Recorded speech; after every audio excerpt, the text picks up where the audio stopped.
This episode is sponsored by Grow Therapy. Grow Therapy was founded on the belief that quality mental health care should be accessible. It makes finding an in-network therapist easy. Go to growtherapy.com to find your match and let insurance pay for your therapy. Welcome to a place where you'll leave feeling whole. The Counseling Podcast brings at-home counseling right to you, focusing on self-care, self-expression, and breaking down barriers. Dr. Jaclyn and Dr. Stokes bring over 20 years of combined experience and a new sense of style to the word counseling. The two use humor and lighthearted conversation to explore these deeper feelings. Let's take the stigma away from counseling together.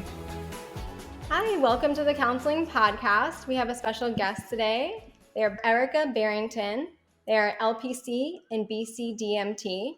Erika, please introduce yourself and provide all the links so our listeners can find you. Yeah, so my name's Erika.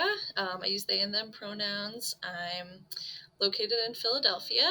I'm a white, queer, non-binary therapist working in private practice. And my website is erikajunetherapy.com. And today we're going to be talking about adult ADHD.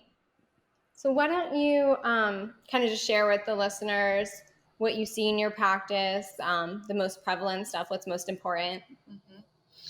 Yeah, so as I was thinking about this in advance, I was realizing there's kind of like a few different categories of things that come up, but two big ones are like there's this like executive functioning stuff that you often hear about, like people know about with ADHD, like having trouble remembering things, trouble keeping things organized, hard to focus on things that you're not interested in.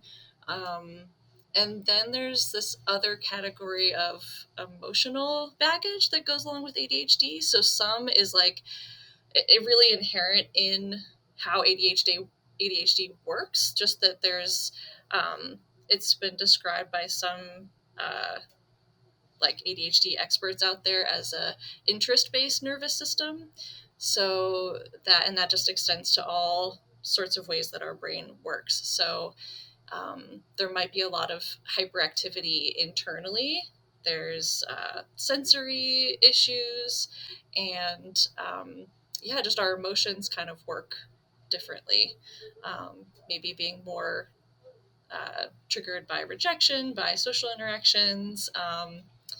The impulsivity that you might see in kids comes out as verbal impulsivity, or other types of impulsivity that you'd see more in adults. So, and I think also along the shame lines, or along the emotion lines, there's just a lot of shame, I think, that ADHD folks carry, because your whole life people have been saying like, oh, just if you could just apply yourself more, or, like you just need to work a little harder, or just keep a plan, or like all these kind of things that maybe would work for neurotypical people, but that just aren't quite the right fit for folks with ADHD. So I'd say in the emotional realm, there's that sensitivity often, and there's also some shame that people are coming in with, and they don't always realize that that's where it's coming from. I know that that's kind of how it was for me, like in my experience, just not quite realizing that that's like why I was carrying so much shame and self-doubt, was that constantly sort of not being able to do the things that my peers were doing with as much ease, and not knowing why, thinking like, oh, I just must be bad at stuff. I just am not, good enough. That's a really great overview of ADHD. I think you took a real comprehensive approach at describing it, because I think, and for our listeners, I think a lot of people are they're maybe a little confused on what ADHD actually is, or they might think they have aspects of it, but they're not really sure. And so, extending from your conceptualization of it, what are some of the like day-to-day challenges that a person, let's say we have some listeners who are maybe questioning, hey, do I have ADHD? I think I had some challenges as a kid, and now I have some symptoms now as an adult, or maybe my child has it. what's a day look like? Obviously, there's different presentations, but what does a day look like for an adult with ADHD, or could it look like? Yeah. Well, it's an interesting question because I think it really looks different based on how that person's life is set up. So there's people that you'll meet who, like, whether they got diagnosed or not with ADHD, they realize that, like, their life is not sustainable if they're not doing something that they're really interested in, something that's creative. And so their life might be that they, are a independent musician and music teacher, and they're, creating things all the time and going from project to project. So I think sometimes folks with ADHD, like a model, as opposed to doing sort of the same thing every day where it's like exertion, recover, they might function better in like long period of exertion, period of recover, long period of exertion, period of recover. So especially if it's something that they're really fascinated with. So if somebody has kind of discovered that about themselves, then their life might look, maybe similar to yours, but things are not just structured in like a regimented sort of way. But I'd say, for somebody who is like undiagnosed, they're struggling a lot. There might be a lot of forgetting things, like for yourself, just kind of like constantly misplacing things. You have to leave the house 4 or 5 times. Forgetting, social engagements, forgetting that it's your friend's birthday or your mom's birthday, or like that it's some kind of important thing happening in your personal life. Or maybe, I think also just there can be a lot of things going on internally at once. So there's actually a video that my partner showed me the other day that was it was really funny because she was like, all right, like this might be kind of triggering to watch, but like I just think it's really interesting. And I was like, yeah, sure, whatever. And it was somebody on Instagram that was like, they had recorded just, this is what it's like in my brain, and it showed them sort of doing their daily tasks and like, oh, this needs to go over here, this needs to go over there. But there were like 3 different kind of voices happening at once. And I just, after watching it, I was like, oh, that's not how everybody's brain is. Like, I just thought that was like how it was, but it's almost like there's an abundance of focus, but only on certain things. And it's hard to get your focus to go onto the things that you want it to go onto. But yeah, I mean, and it's, I guess, the caveat is like these things do show up really differently for different people, which is why this diagnosis can actually be really confusing, because in one of the more recent books about ADHD, ADHD 2.0, which is kind of my ADHD Bible lately, the authors have this list of like the negatives and the gifts. And so it's like for each sort of like impairment that you have, there's this gift that goes along with it. And so it can be hard to even call it a disorder. It's just like, this is sort of what comes up for me in my daily life based on what's asked of me by our society. But if things were structured differently, like I have this other skill. So there's a lot of that kind of disorganized forgetfulness type things that people struggle with. Organization, and then also just the either like emotionally either working really hard to kind of like anticipate what other people need because you are very sensitive to rejection, or feeling like I'm afraid to try things because I'm sensitive to rejection. And again, that's not for everybody, but that's something that I think sometimes goes like under diagnosed, or people miss that piece of it a lot. Do you find that there are co-occurring disorders with a lot of people that come into your practice with ADHD, like maybe mood disorders? Yeah, absolutely. Definitely mood disorders for sure. I think a lot of depression and anxiety. And there's In terms of the clients I'm seeing right now, I don't have as many co-occurring like substance abuse issues, but that's something that's talked about a lot in the ADHD community, just folks struggling with addiction. Um, just because there is this concept that like our dopamine system doesn't get triggered as readily or as actively. Um, and so it's a lot easier to get, caught into a cycle of addiction. Do you find that the term ADHD is thrown around a lot where a lot of people kind of, if they can't concentrate, they're like, I'm ADHD. Or like a lot of kids, people are like, they're ADHD. Do you find people come into your office and say, I know I must have this because of certain things, and then really maybe it's something else or they're not ADHD? I haven't had that particular thing happen. It like with clients who come to me, I've had almost the opposite with a couple of clients where they're like, I don't think I'm ADHD, but like I'm really anxious and you just seem like you'd be a good fit. And then I do sort of a ADHD rating scale with them and just like bring it up as we're getting to know each other. And I'm like, this person is a little bit ADHD.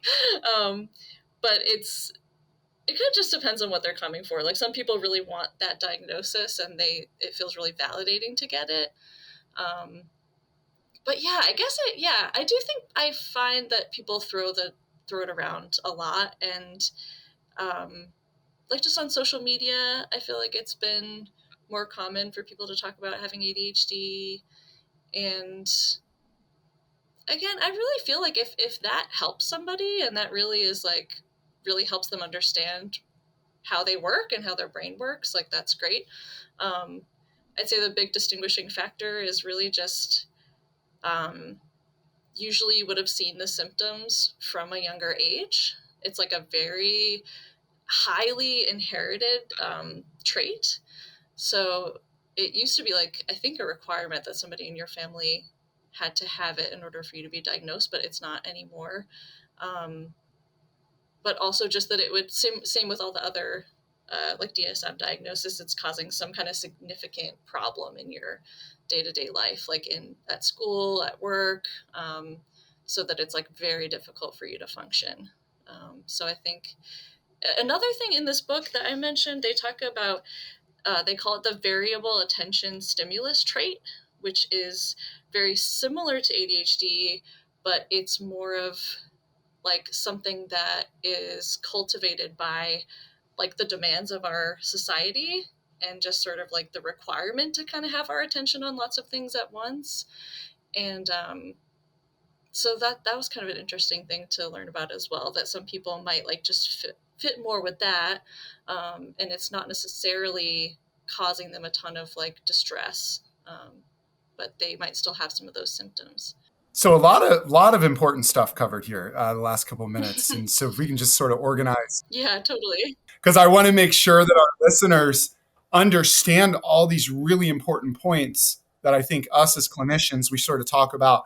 But these are some really huge things. Like one of the points that you made was the fact that maybe some folks don't even need to necessarily look at this as quote unquote a disorder, right? Like this may just be a way of being, and a way that some people, when you mentioned creativity, right? Like that could be sort of the way that their creative aspect of their personality is sort of channeled. I think there's a lot of social and cultural factors here as well that sort of tie into this diagnosis. Obviously, we have the DSM for our listeners. The DSM is this like it's this big Bible of mental health disorders and conditions.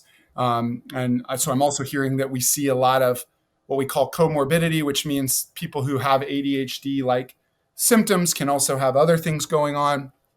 So there's all this stuff that can be going on for someone who has some of these presentations.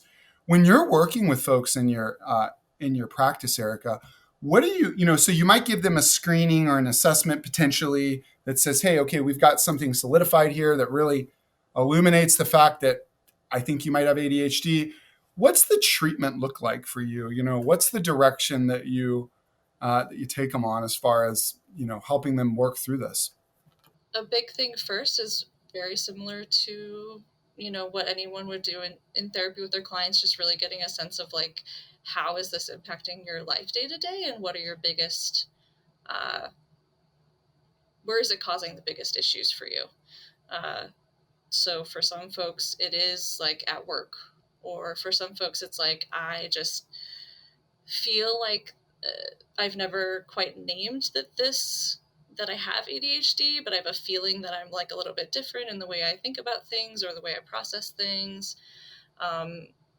So yeah, it could be like, we're going to talk about ADHD more together, and like we're going to look through the different symptoms and talk about what your life has looked like, and just start by understanding whether this even fits for you.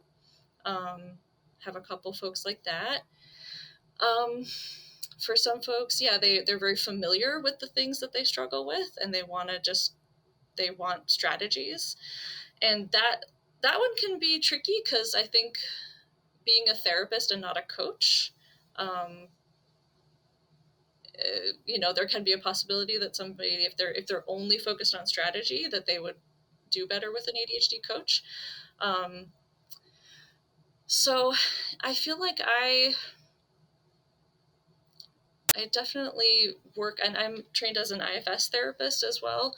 And so I often work on like kind of ADHD parts, and that's a lot of what I'm scanning for at first, is just like, not only what ADHD parts is this person dealing with, but like what kind of other parts have sort of formed to help them manage those ADHD parts.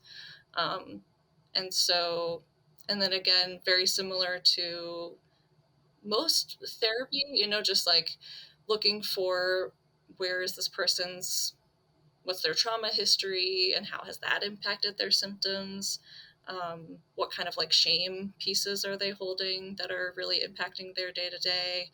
And a lot of just really validating their experiences. I think people have, with ADHD, often are just sort of going through life, and people don't realize how much internally they're suffering, either emotionally or like mentally. So I think there's a lot of validation that is going on, just kind of like, this is actually real, what you're experiencing, and you're working like 10 times harder than your coworkers to meet this deadline. Then, just the things that you're trying to manage are really, really difficult for your brain. And I think people find a lot of relief with that. And yeah, and finding out what gets people to tick. What do they love? What gets them excited? Because that's really, if you are going to try to shift your life, or try to shift how you see yourself, how you do things to make it work better for you, there's a lot of just like self-awareness that goes into that. What gets me excited? What gets me motivated? So I think it's learning where they're having the biggest issue, sort of doing like a parts map for myself and for them. And and then finding out what really makes them tick and what they're excited about. We kind of work from there. Yeah. It sounds like the most important too, you provide compassion, which I think is really big in the therapy setting. And you kind of let them know they're being heard, and you're validating them, because I think that's really important for everyone who comes to therapy. Like, they're coming because they feel, probably like you said, shame of, I'm going through something I may not be able to share with other people. And so for you, allow them to kind of come in with no judgment, and this is who I am. And then kind of like what you were saying of, let's focus on some of your strengths. You do, like, maybe you're identifying their strengths and weaknesses, but let's focus on your strengths to help motivate you, bring that confidence back. And that way you can kind of go through your daily routine and not feel so out of place. Right. Yeah, there's so many opportunities for that. I think somebody whose attention is really dispersed, they're often noticing things that other people aren't noticing. There's so many ways that you can kind of observe what's happening for them and flip it so that they can see, like, you're actually using, there's a lot of strengths you're using, but you're not necessarily noticing it, and nobody around you is really noticing it. So I think, there's so many opportunities to kind of highlight that for people. One area of treatment, I was curious how you thought about medication for ADHD. You know, I'm sure you have clients who inquire about that. And what are your thoughts on treating ADHD with psychotropic meds? Mm-hmm. Yeah. It's something I want to keep learning about, but based on sort of what I've read and what I've heard from folks, it can be a total game changer. Just really, it's almost like, I feel like when I've counseled people about, like, if they're dealing with really severe depression and they're thinking about taking meds, I've often explained it as like, this is like your floaties or like your life raft, so you're like drowning out in some choppy water and you're trying to swim to shore, but the waves keep like pulling you under. And so if you just were able to be afloat for just a little longer, you could pull yourself to shore. And it's possible that can be the case for folks with ADHD as well. Just that it's not like it fixes everything for you. You still have to swim to shore. You still have to like learn yourself. You have to learn, what's exciting for you, what makes sense for you. But it definitely can help almost like even the playing field. If you're feeling like you're kind of struggling to keep up with a lot of things in your life. And I know there's a lot out there also on like exercise and how that impacts ADHD, like movement, certain types of movement. Also, there's been some research about supplements and ADHD, so there's just a lot of options out there. Like I definitely need to keep researching that for myself, but yeah, and I think like the US tends to be a little more behind in that kind of research, but like in the UK and in other places, there's been a bit more research about how supplements can be effective for ADHD symptoms. So I'm like really with medication. I actually think about IFS a lot with medication too. Like if the person is considering it, being like, well, what parts come up about this for you? Like and I think making sure that there's kind of like consent from everybody before somebody makes a decision like that. And also just really validating that if somebody's struggling, like, yeah, like finding something that can help you, finding whatever can help you is great. I'm never gonna put that down for someone. Yeah. Yeah, that's a great point, and a great metaphor with swimming to shore. And just so our listeners know, IFS is internal family systems, is basically the idea that we have different parts to ourselves, different parts of our ego.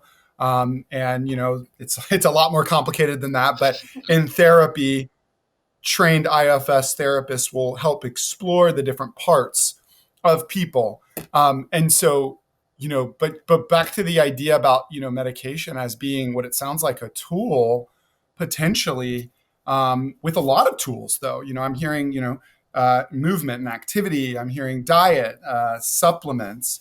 And I'm guessing putting all those things together, or helping people put all those things together, is certainly an objective in treating ADHD. Yeah, I think it's really, I definitely like haven't delved as much into helping people with those aspects of things, just since I feel like that's not my area of expertise. But I'll sort of like direct them where to look if they're interested in that kind of thing. And yeah, I think there's so much of the like emotional part of it, that we can help with, like as counselors, that can kind of like help people along. I think a lot of times, like when some of that shame is resolved, like some of the symptoms can really shift too. Like not always, but if you're willing to, if you suddenly are just seeing, oh, this happens to be how my brain works, what do I want to do about it? That's very different than being like, oh, why can't I do this? What's wrong with me? So it's like, I do often see shame and like compassion as this almost like a key. It's like once you sort of like unlock that or help somebody like learn how to move through that, it can help them have more access to their own ability to find what they need too. So yeah. That's great. And I wanted to also give you time. You said you worked with queer and trans, the population, and if you can share with our listeners all about that and what you provide. Yeah. I mean, definitely part of, I think, like, being queer for me is like a worldview, and it is like your sexuality and your gender, but just this idea of really questioning binaries, questioning like your context and the structures that we're in, and how those really regulate and dictate how we act and are taught to act. So there's sort of that like framework. But yeah, I think I've done I've had my own like queer and non-binary experience, and then have done some extra training in trans-affirming care. And so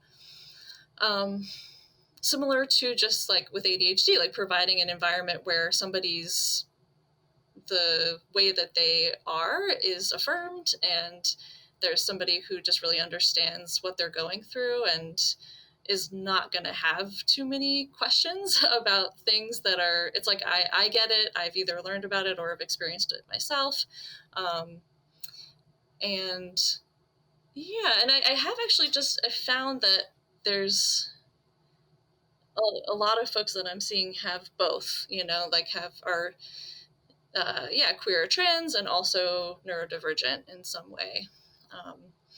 So it is, there's like almost a theoretical way that it kind of helps me look at things, but also just, understanding more about what it might be like to question your sexuality, or your gender, and what that experience is like, kind of going through the world, uh, in the queer or trans experience. Um, yeah, so, and there's a lot of like logistical things, that people might be looking for a letter for surgery, or they might be really wanting like specific resources, or so that's something I kind of have been trying to compile as well. But yeah, just being familiar with what's out there and how to support folks with with what they're going through. That's great. I have some clients that do like either online or local support groups. Do you have any off the top of your head? And we can also put them at the end for our listeners if you have any links, but any online support groups for people who are going through either ADHD or are queer and trans, in that population, and want to seek out others? Well, I know I might be starting a support group at some point soon. So if they want to go to my website and contact me, I can put them on a list to get notified when that happens. And yeah, let's see. I know that there are, if you go to attitudemag.org, that's ADDITUDEMAG or it's .com or .org. They have a list of a bunch of resources. I believe that CHADD, which is CHADD, that's children and adults with ADHD. I believe they have some links to some groups. And there was another one that I actually found this morning. I'll need to look up that link and send it to you guys. That was some different ADHD groups that I found this morning. Yeah, and I think in terms of like queer and trans groups, the first place to look is probably like your local LGBTQ center, and just like kind of starting there. There might be things that place is holding. Like I know in Philly there we have William Way. There's some groups there, and there's just a lot of there's support groups kind of coming and going at different places in the city at different times. But yeah, depending on where somebody is that's listening, I'd say that would be a good place to start. And yeah, I'm trying to think if there's other things. I'm sure all the things will come to me right when we're done. But those are, off the top of my head, some things. Mm-hmm. And we'll definitely add all those links for our listeners. And you've shared so much. Is there anything else that you feel like is really important that you want to kind of get out, or anything that you didn't get to say, or any tips for our listeners? I mean, so much. I have ADHD, so I've always have a million things that I'm thinking at all times. Yeah, I mean, I think the biggest thing is just like for folks to remember that ADHD can be something that you can befriend and learn to be kind of like more of an ally with, as opposed to something that you're like fighting against. And I think there's a lot of folks out there who have been on this journey for a while, and so they've found some ways to like kind of lean into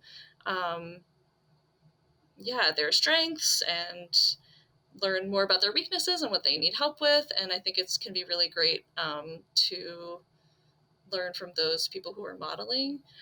There's a blog that I've been into lately called Black Girl Lost Keys. But yeah, so she talks a lot about her experience, and I found a lot of her blog posts really super helpful.